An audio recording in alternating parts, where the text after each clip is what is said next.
The opinions and views expressed in the following program are those of the speakers and the host, and do not necessarily reflect those of Yoakley Scott Corporation and your sports network.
Hello, everybody. Welcome inside a Wednesday episode of Running Point on ysnlive.com.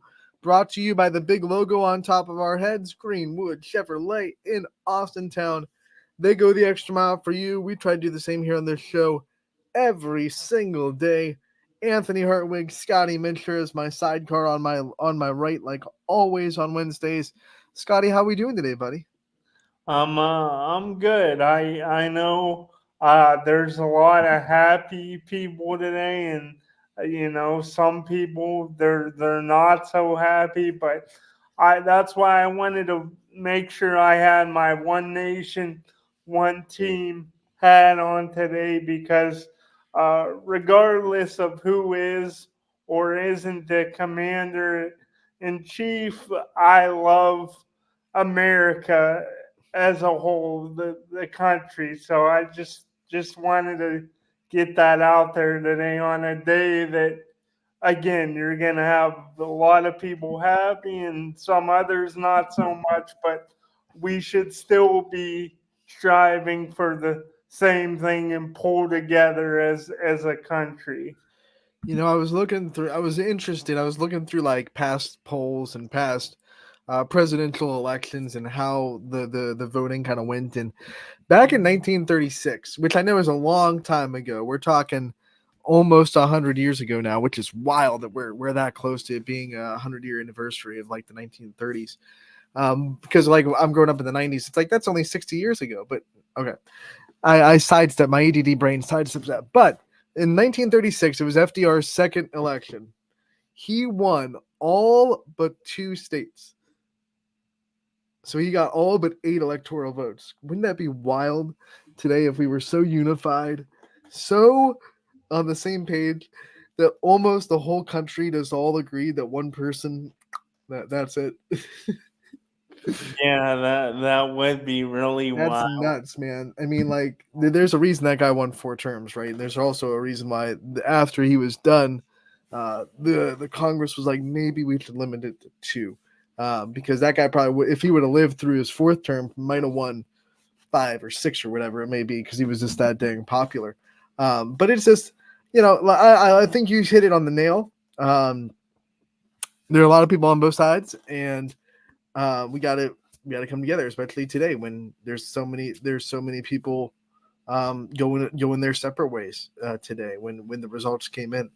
But if you are looking for a political breakdown or a political view show, you came to the wrong spot, because that is not what we are about here on Running Point. We're here to have a lighthearted local sports and some national sports conversations, maybe to give, because I know there are a lot of people that are just looking for a little bit of an escape from all the political junk that's been going on for the last 3 months, being bombarded by commercials from both sides for 3 months. And now it's like, it's finally over. Let's have some fun, Scotty.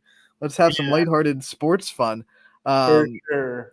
We do have one game to tell you about from last night. The one volleyball team that is alive in the YSN family, Beaver, over in Pennsylvania, won their first state bracket game last night in 4 sets. So they will advance to the state quarterfinals on Saturday, so they will play in that. That'll be at a neutral site. It has not been determined on where they will play as of yet or what time they will play.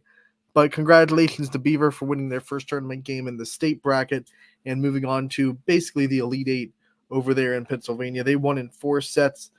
The final set scores for those sets in that game were 19-25, 25-10, 25-23, 28-26. So actually a pretty close match for Beaver other than that 125-10 win.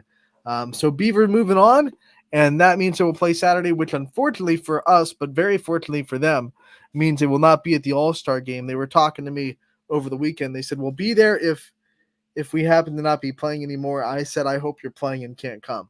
So Beaver had 2 All-Stars that will be announced at the game on Saturday, but unfortunately they just won't be able to be there because they're getting some business taken care of, Scotty. They got some business in the state quarterfinals, and we love if you have to miss the All-Star game, it better be because you're playing in a state tournament.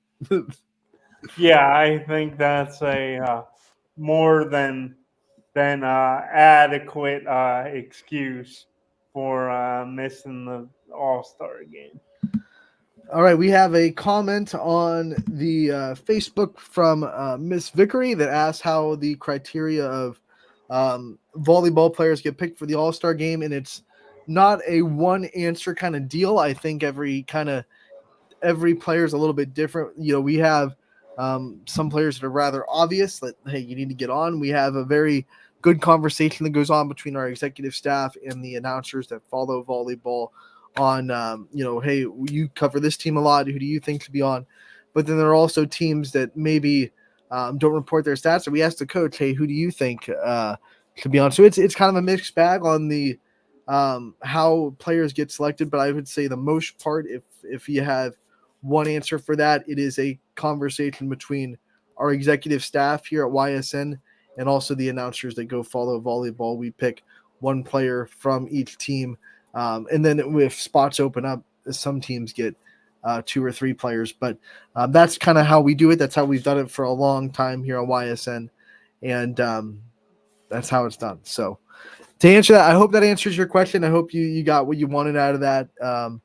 We do a really good, we do a diligent job covering the sport throughout the season, and we try to take notes and take a little bit of a snapshot of who we think is deserving when we see these teams live, and that's kind of how we do it. So we thank you for the question, and like I said, I hope that answers it diligently. Scotty, the All-Star game is Saturday. We had our draft last night with Ty Bartel and myself spinning the wheel of destiny. The rosters are set. If you missed it, the rosters went up last night. They are live on ysnlive.com, so you can go there, find out what team your player is going to be playing on. We have 54 athletes going to be at Salem High School on Saturday, representing 44 different schools from the YSN family, so we are very excited for that. That's awesome, and more and more as time goes by, maybe it's because I've gotten to be a part of them All-Star games several times now over the years in my time with this great team here at YSN. But man, they're just I love every day and every week. I look forward to Wednesdays, but there's just something like that really is special, and it just gives off different vibes when you're at an all-star game and all the festivities. It's it's something that the more and more as time goes on, and especially being a part of it, I always want to just like soak it all, like take it all in.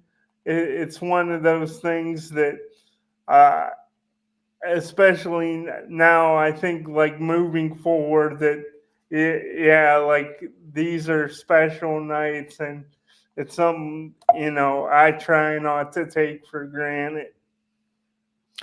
Yeah, Scotty. And the other thing that we want to talk about is this year's All-Star game will help benefit the Rich Center for Autism and we are so proud to be partnering with them this year for our All-Star game. All the proceeds at the gate, so every ticket sale will go to the Rich Center for Autism. That means the $5 that you spend to get in the game, it will go straight to them. We do not collect that money for ourselves. We have always, always, always used this All-Star game to help benefit charitable or organizations in the area that we feel are doing a tremendous job helping people in the community, and we continue that with this All-Star game, and we are so proud to partner with the Rich Center for Autism for this All-Star game. Yeah, that's great too. And uh, me and you, Anthony, I think we both been around. Um, we have friends that are. I think everybody knows somebody Yes. affected with autism. It's a wide spectrum, but just like during baseball season and what the scrappers do with the Yes, sensory good call. everything with that. I think this is just great. It's because it's one of those things. I think everybody deserves a shot in America, and we're the type of people we were given that shot, Anthony. Mm-hmm. Even with what we deal with, we were still. It didn't stop us from getting a chance and getting a platform. So it's the same for people affected with autism as well. And that's what the Rich Center is all about. It's for giving people a shot, right? Giving people that chance, that opportunity to be a little bit more than maybe they even thought they could be. And that's what one of the reasons why we're partnering with them this year. And once again, we are so happy that we were able to do it. The All-Star game will be Saturday, November 9th, this upcoming Saturday. It'll start at 6 o'clock. Players will start checking in at about 5 o'clock, and that'll be at Salem High School for you there. So $5 to get in. Make sure to come down. Get your last chance to see all these YSN teams in their volleyball uniform, either in their career if they're seniors, or if they're not seniors, then until next season. Scotty, you coming? I I was just thinking about that as you were talking, Anthony, setting up a ride. I think that would be great and a lot of fun. So I'm gonna work on it for sure from now until till Saturday. I'm gonna try to get out there. All right, we would love to have you down there. We would love to have all you down there for the All-Star game. Um, Once again, Saturday, 6 o'clock, Salem High School. Going to be a fun time. Rosters are on ysnlive.com. Um, Another important information, if you are a parent out there that is listening to this show right now and did not catch the draft or have not looked at the roster yet, on the bottom of the page, right above where you see the rosters, you will find a link to the online waiver, and that will have to be signed before your daughter plays in the All-Star game. It will have a link for it at the gate too, so if you miss it, we'll have a link to it on check-in. It's not a big deal. But if you want to get ahead of the game, there's a link to the online waiver on the story with the article and the roster. So make sure to fill that out. If you are 18 or older as an athlete, you can fill it out yourself. If you are under 18, a parent or a guardian will have to fill it out. So make sure we get that taken care of as well. Other than that, I think all the information on the game is on that website. We're going to play 5 sets to 25, so 5 guaranteed sets to 25. We want to thank everyone that has kind of come together to make this game possible, and we can't wait to see you at Salem. With that being said, Scotty, I think we transition right into the next segment, which is the most dangerous question in all of sports streaming, and we get a little bit extra time until winter sports really kicks into high gear. What's on your mind, Scotty? Yeah. So I was thinking about where I wanted to go with the show today, and I guess because I am now I grew up a Camelman, then I was Lowville. I graduated from Lowville.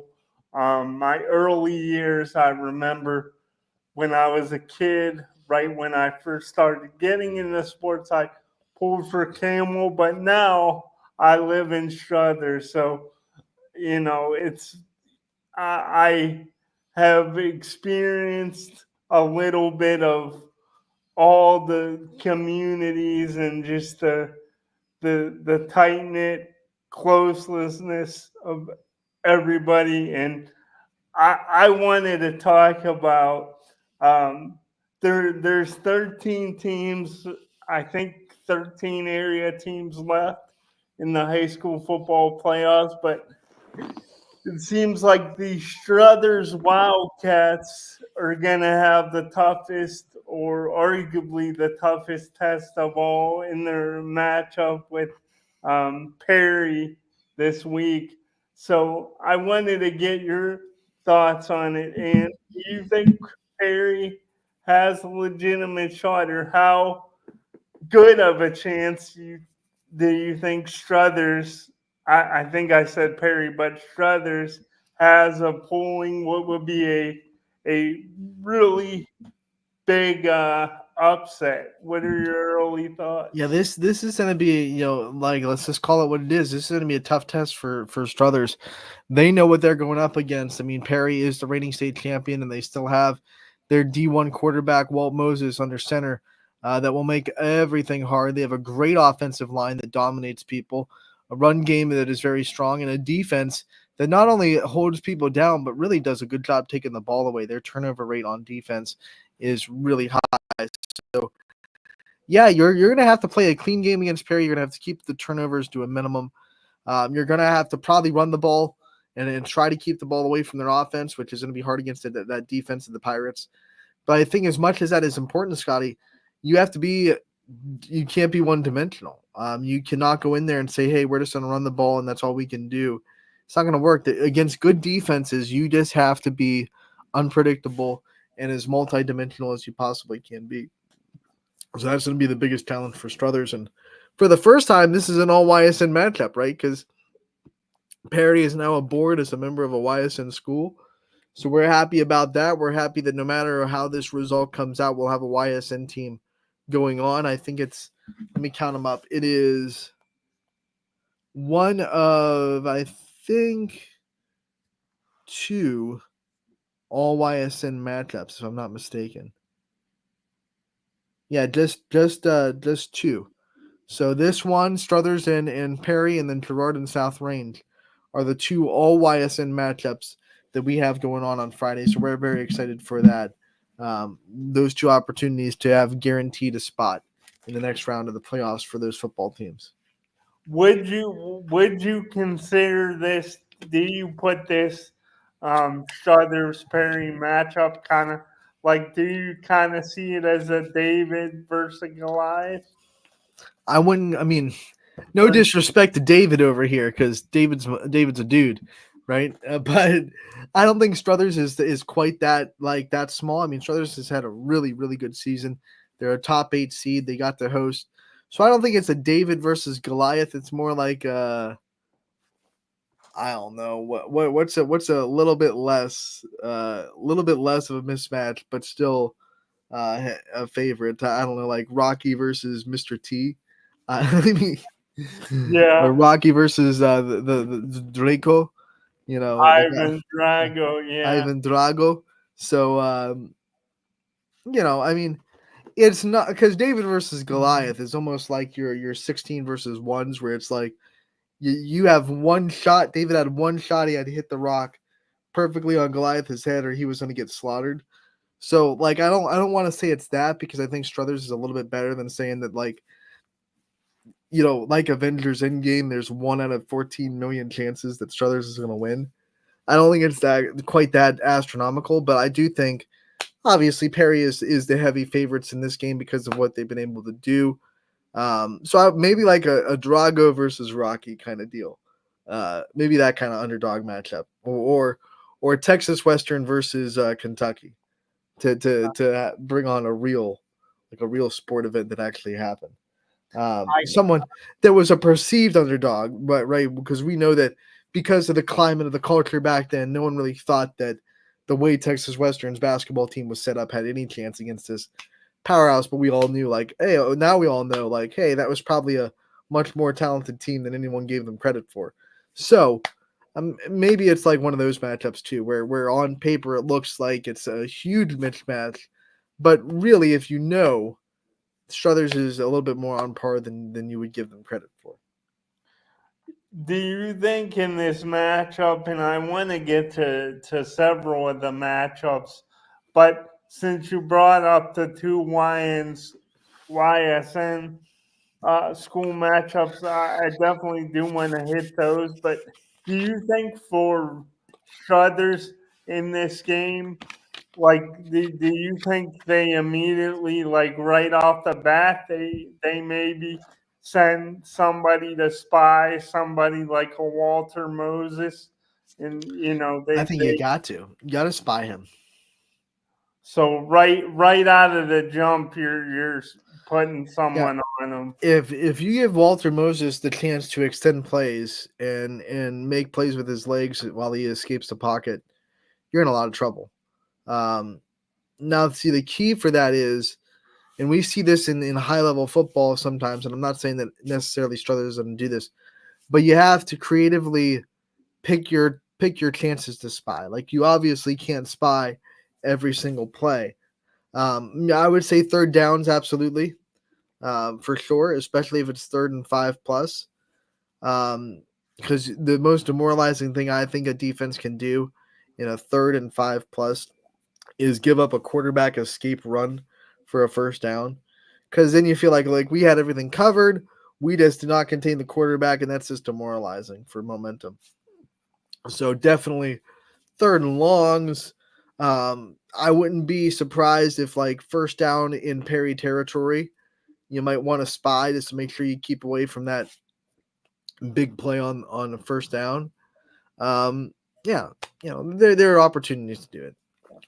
Um, Also, I wanted to get your thought on this because for the last couple of years, we've talked about Struthers, and there's always such a emphasis and importance on their running game and how they can run the ball. And you kind of alluded to it um, in the beginning when I brought this up right out of the jump about how if you're Struthers, you kind of got to keep the ball as long as you can, Mm-hmm. keep it out of Perry's hands, control that time of possession.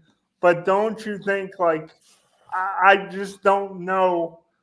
I mean, maybe they can, but I doubt that Struthers will be able to. Like, I think they got to be efficient and effective passing, too. I Yeah, don't, like if, I said, you got to be multidimensional. You cannot be one dimensional and win against this defense.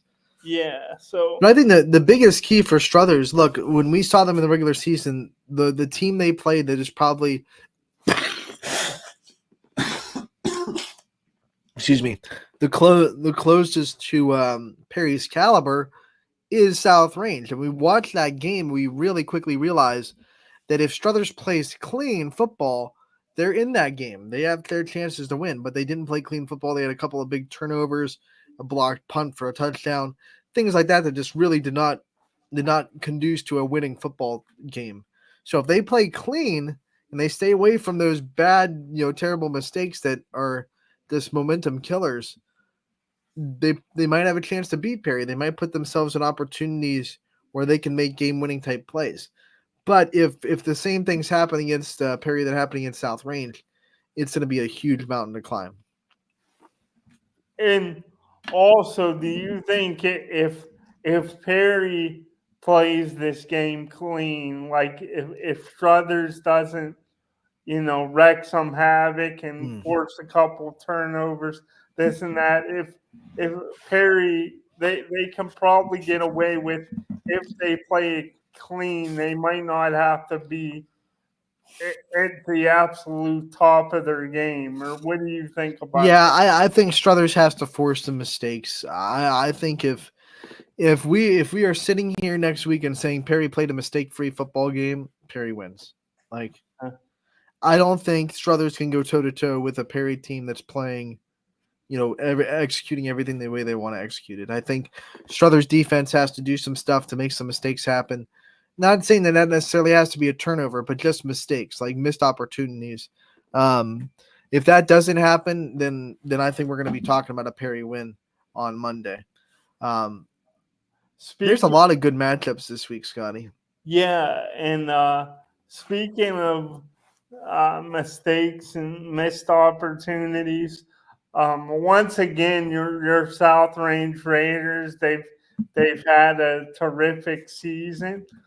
Um, do you think are you a little concerned though going into this matchup against Gerard? If I remember correctly, they did see each other in the regular season, unless I'm thinking wrongly. But I thought that first Yeah, matchup, they're in the same conference. yeah.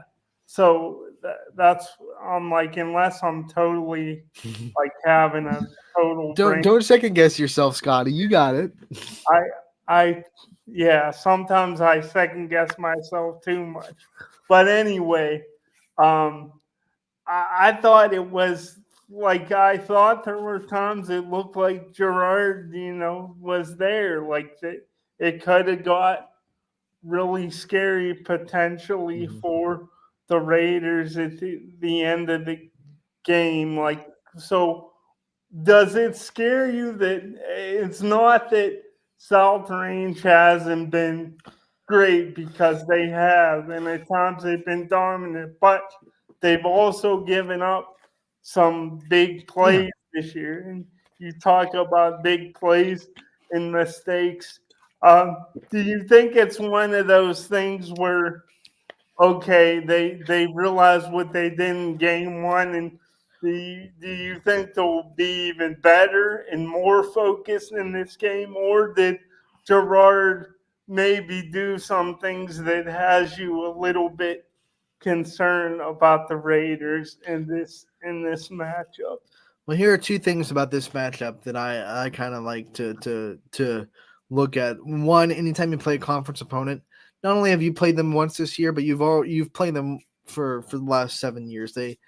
Their coaching staff knows everything you like to do. They know your personnel. There's no secrets between Gerard and South Range, and I think that's kind of a double-ended sword because it works both ways. South Range has no secrets with Gerard, and Gerard has no secrets from South Range. They both know each other so well. But when I look at Gerard in the last 2 weeks, especially the regular season and the playoffs, their offense has found something. Like they have really sparked a strong, consistent offense that they didn't really have for the first 7 weeks or 8 weeks of the season. So week 9, week 10, and the first week of the playoffs, that offense has looked a lot more consistent and a lot more just explosive, which would make me a little scared if I was South Range, to be honest, because it's like, okay, this team is peaking in the right direction. You might want to bump that seed up from an 8 to maybe like we're playing a 6 or a 7, 6, or a 5 seed instead of playing an 8 seed.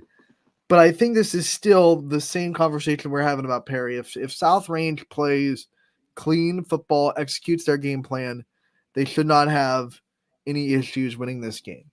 Gerard was going to have to force mistakes and force missed opportunities to have a chance to get this game done. Um,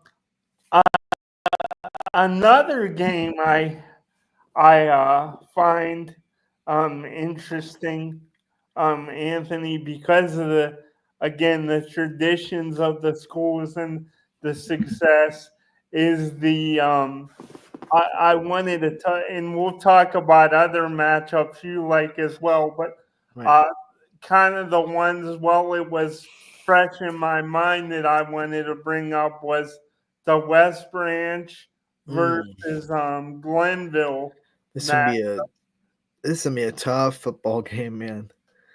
Yeah, When you're nicknamed the Tar Blooders, you know you got something cooking, right? I mean, I gotta say, Anthony, I think that's the best oof. high school nickname in sports. I think By the way, last year when Glenville came and played Canfield in the tournament, I think the district championship, I did some research on what a tar blower was because I wanted to use it in my broadcast, and apparently Glenville is a railroad city. They have a big railroad that goes through Glenville, and tar blooders comes from the workers that put tar on the railroads, and that's how they got their name, the tar blooders. So That's a cool little backstory that I got to learn last year when we did their basketball matchup with Canfield in the tournament. But yeah, I mean especially for a football team, it just sounds just so violent. Even though it's just people, it's just people working on railroads, but it sounds very violent because it's a tar blotter. I'm gonna blood you up. Yeah, So it's like it's an it's intimidating like mascot for sure. But they it's live up to it. They're a physical football team. They're big. They have a lot of size. They're gonna try to push West Branch around all night long.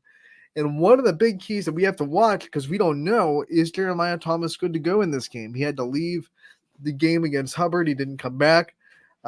So is he good to go? And how much does that affect this matchup if West Branch has to go to a backup against Glenville?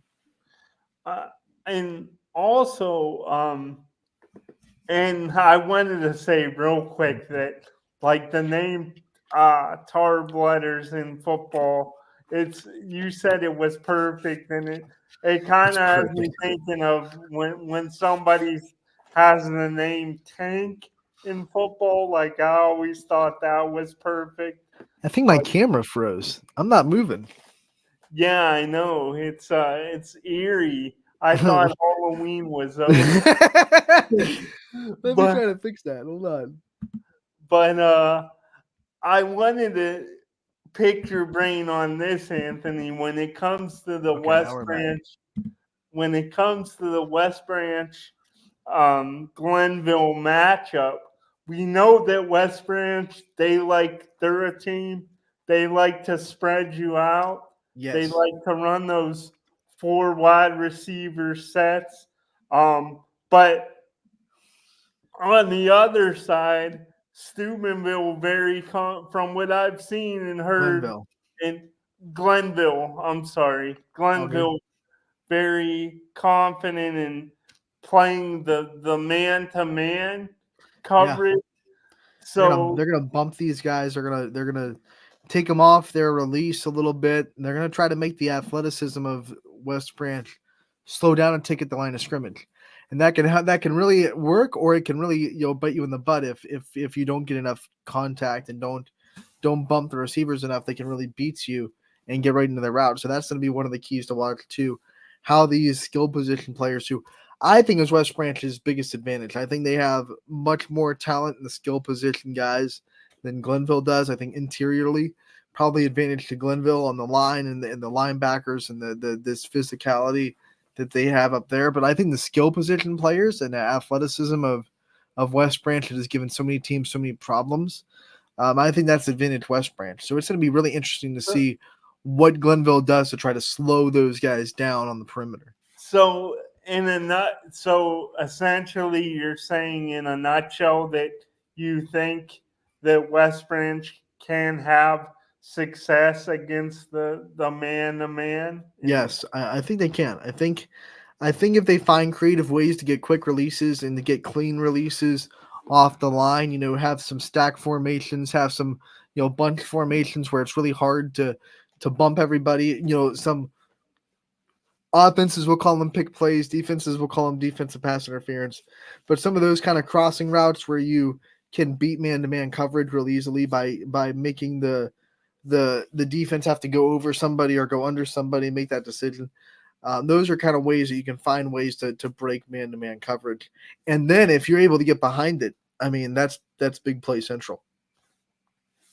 yeah, because with the man to man, it's kind of like you're leaving them But le- the leaving them on an island. the key to that is West Branch has to be the more physical team on the perimeter. Like they got to be physical with this Glenville team. They can't get pushed around on the line, and that's going to be an important factor too because Glenville's going to want to come in and be the more physical football team and live up to that name, Tar Bloaters. They're going to want to really push West Branch around. So West Branch has to buckle up their chin straps and be the more physical team, especially on the perimeter. Do you think like it's one of those things, even if one of their key players is out, like Mhm. you mentioned Thomas, Jeremiah. Do you think it's one of those things, even with him out, West Branch, they do mostly what has been successful so far? Or if he's not able to go, do you think maybe I'm not saying they totally, you dance with the girl who brought you, so I'm not they That's a good totally analogy, Scotty. I'm not saying they totally change up what they're doing, but do you think if he can't go, maybe they alter it a little bit or not so much? No, I think because they had success when he wasn't in the game against Hubbard, so I think that's going to be a big factor. I think um, they're going to trust our guys. They still have advantages on the perimeter, like I said. They still have the skill position players all intact. They're gonna maybe they might simplify it a little bit. Maybe they might water it down for a little bit for a guy that didn't get as many first team reps in the regular season. But at the same time, I think if once again this is a big if, we have no idea. This is a question mark. We have no idea what the health is of Jeremiah Thomas, and we're not trying to speculate that. We're just saying if he can't go because he left the last round's game, then I think West Branch's offense from a schematic and a strategic position will be okay. And it's gonna be so. When I was first hearing about this matchup, I'm like, man, this could be one that's, It might be the game of the night. It might be the one that gets the closest final. There are a couple of really good matchups that I'm watching, and we'll go over that, Scotty, when we come back on Running Point. We're gonna take a commercial break, pay some bills, say hi to some of our sponsors. I'm glad you remembered, Dan. We got to keep the lights on, Scotty. You're looking a little dark in that room. We got to make sure we keep the lights on. Gotta pay the bills. 21 News delivers the news as it happens, using the latest technology from where it happens. Live here outside the Mahoney County. On air, online, Wednesday afternoon weather update. Very dangerous. and on the 21 News social media platforms. From on the road right now. 21 News, the Valley's only locally owned source for trusted news since 1953. Craftsmanship to us is 60 years of pride and dedication. Passed down from generation to generation. The hardwood floors that your kids take their first steps on. The solid wood doors you quietly close at night. The things we create day in and day out are the products that end up turning your house into a home. At Baird Brothers Fine Hardwoods, uncompromising quality and craftsmanship built our business. And it will keep us moving forward for generations to come.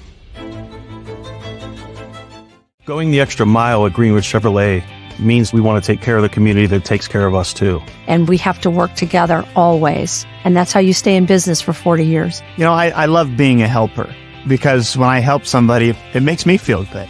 It means a lot that I can make a difference in others' lives. So I will do everything I can and just being there for them every step of the way. I want them to know within the first 5 minutes that they could depend on me. That's what going the extra mile means, only at Greenwood Chevrolet. Before the lights come on, before the workday begins, before a long day is ended, or it's time to have fun, it all starts with the people at Joe Dickey Electric. From replacing a light fixture in your home to building a substation for your business, no job is too big or too small. The people of Joe Dickey Electric power them all. Joe Dickey Electric, over 60 years of powering the Mahoning Valley.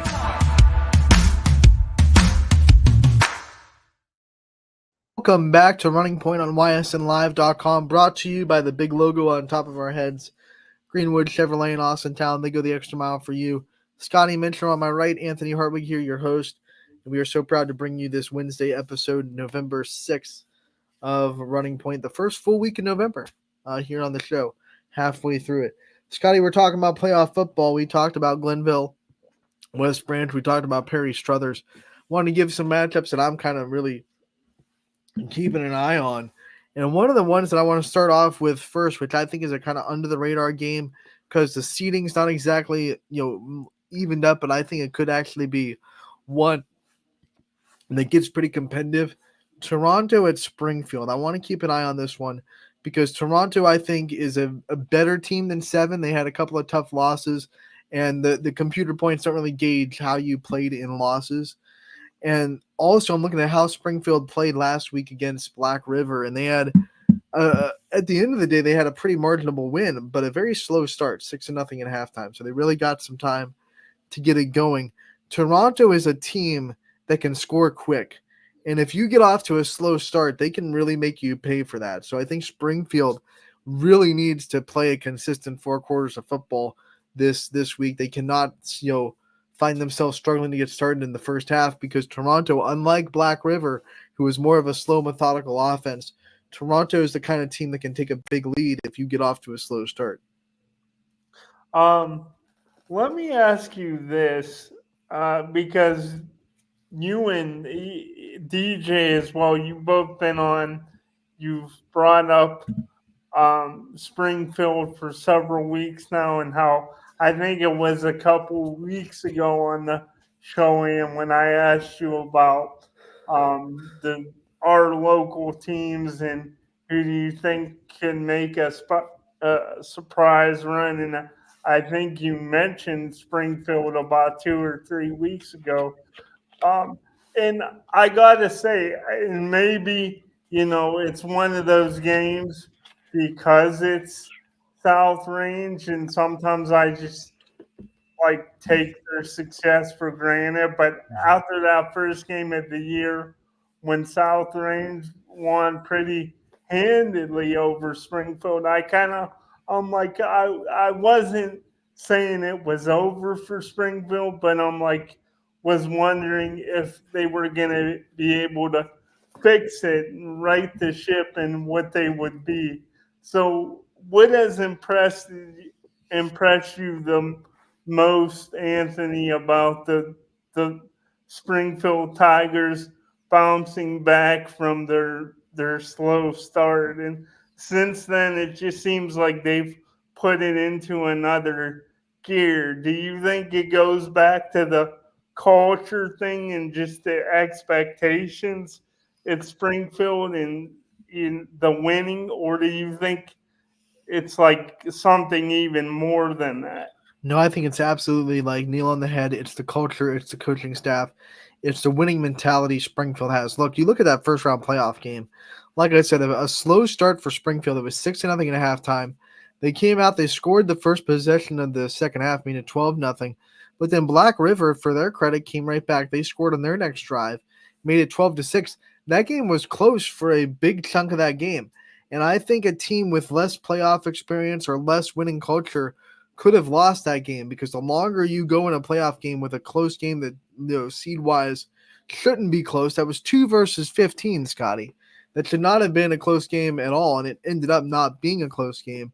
But the longer you go with it being a competitive game, the more pressure you kind of feel. Springfield never felt that. They had all the adversity. They just kind of kept it cool, calm, and collected. They made the plays they had to make. They took care of business. They eventually won 35-6. That's the kind of team that can win games like that. You're gonna hit adversity in the playoffs, and they did right off the jump, and they handled it. And I think a team that maybe doesn't have the same culture,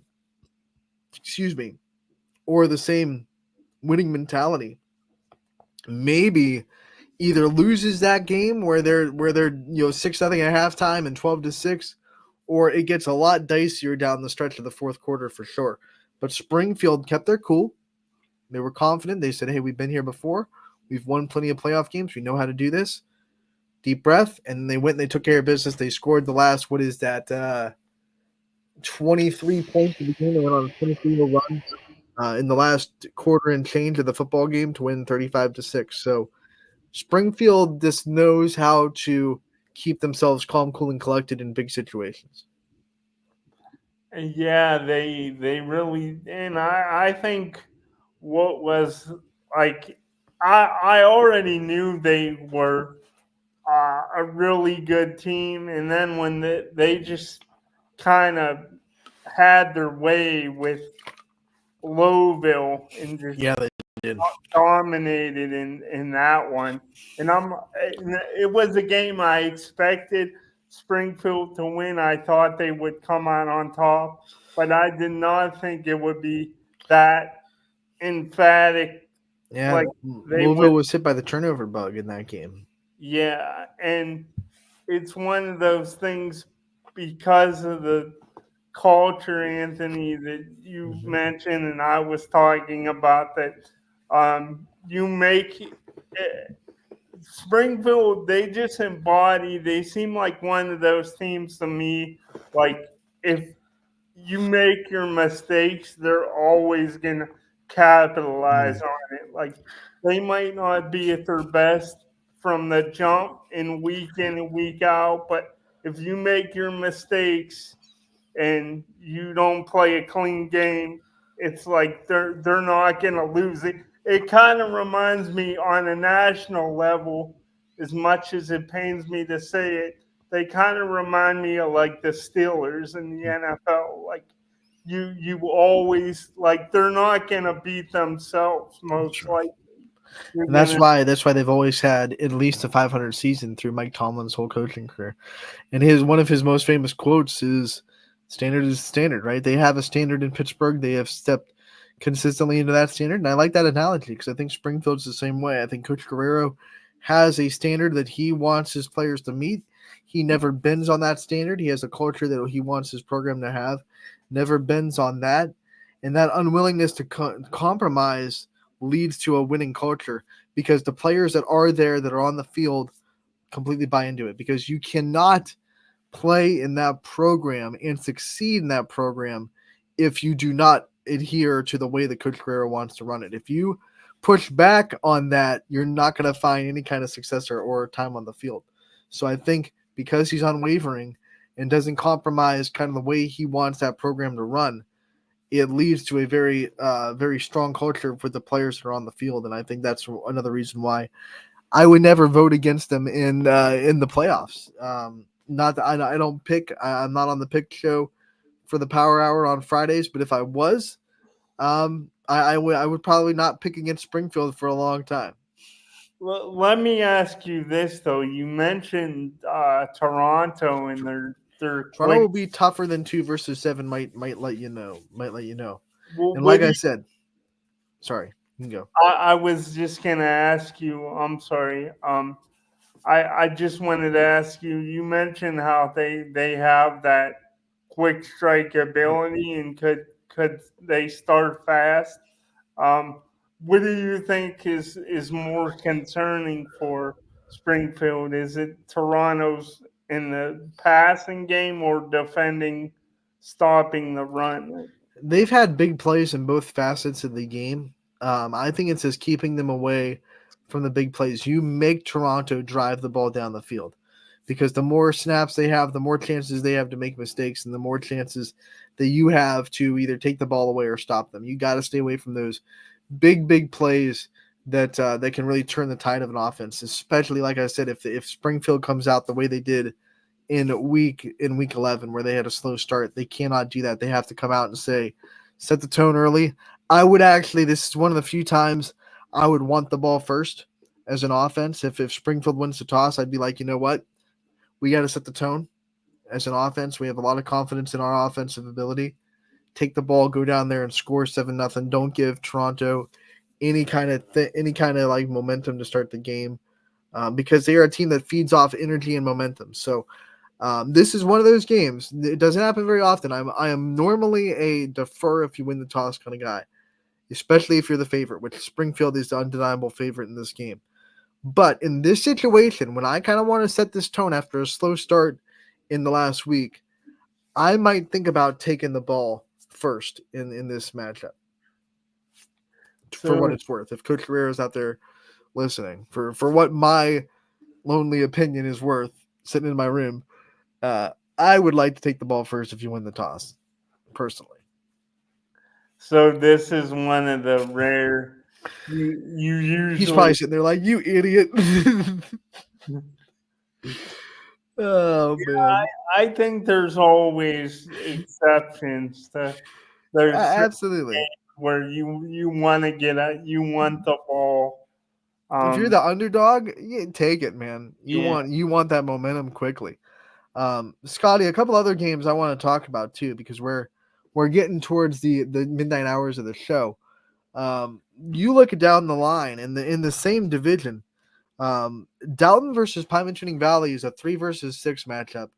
Pymatuning Valley will be the 3 seed and have the home game. And both teams looked phenomenal in their first playoff game. We weren't able to watch Dalton live. Unfortunately, that was one of the games that we weren't able to go to, where Valley Christian went down to Dalton, and this game was not close. And Dalton dominated it. It was the biggest margin that we saw in YSN in the last week. 62-0. Dalton got the win in that game. So they're coming in hot, but this Pymatuning Valley team has a knack for taking teams that have played really well and slowing them down with their size. I mean, the Lakers have a monster line on both sides of the ball that is really hard to move. They have a running back in a backfield that is also just big. Vickery is like 200 plus pounds, and he's, I think, 6'5".